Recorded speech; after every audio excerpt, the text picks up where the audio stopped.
when it comes to neurological problems, what are the difference in what affects women versus men? It's a pleasure to join you.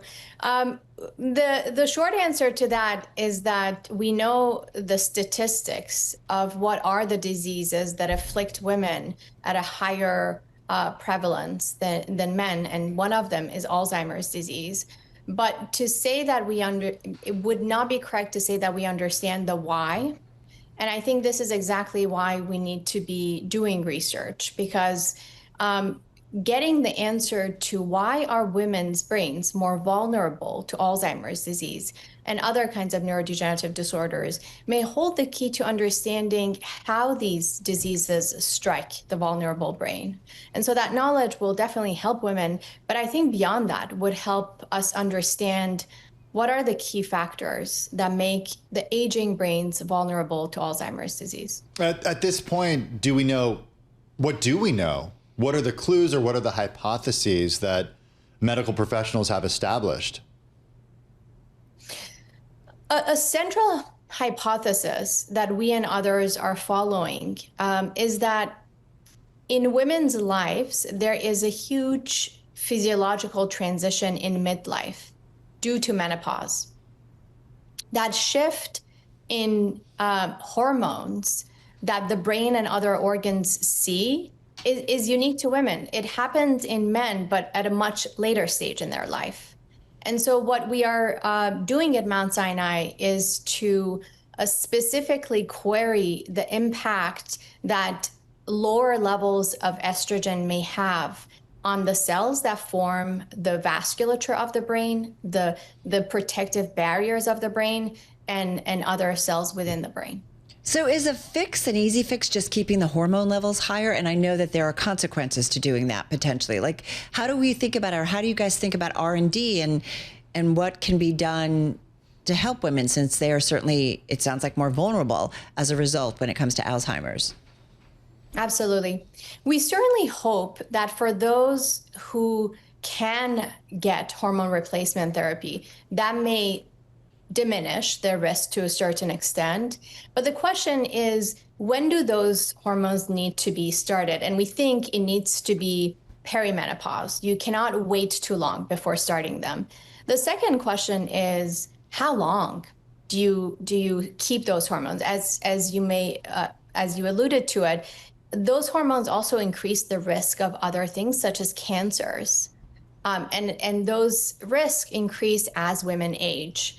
So how long do you keep someone on hormones in order to decrease their risk for Alzheimer's disease, which is a late life phenomenon?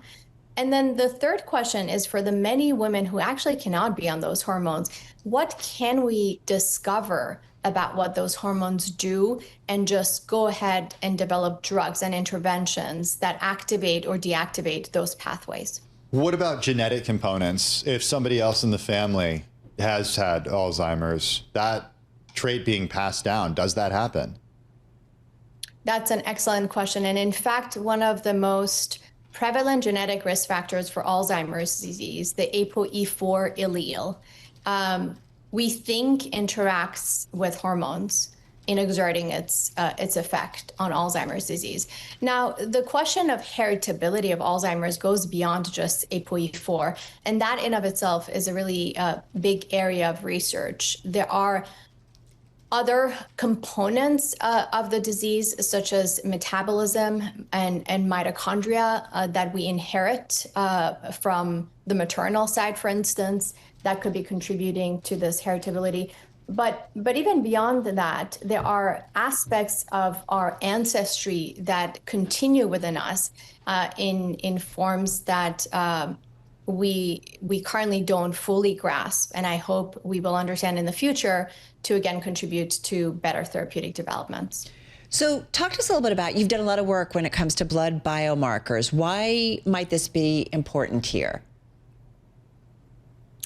Blood biomarkers are very exciting because, similar to other disorders such as cardiovascular disease, cancer, kidney, liver disease, You really want to detect disease before individuals have prominent symptoms that bring them to the medical attention. And in the case of Alzheimer's and other kinds of neurodegenerative disorders, those are cognitive impairment and ultimately dementia.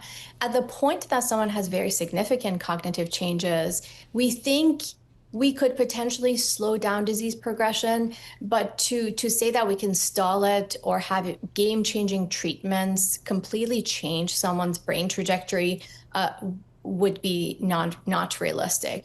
So these blood biomarkers can detect risk of future symptoms with increasingly better predictive ability. One thing that I should mention is that we don't think that the pathologies that eventually lead to dementia start at the time that symptoms present. They really start decades before. Wow. And these blood biomarkers for Alzheimer's disease are detecting that. My lab works on expanding that panel because right now we are detecting only a few aspects of the disease.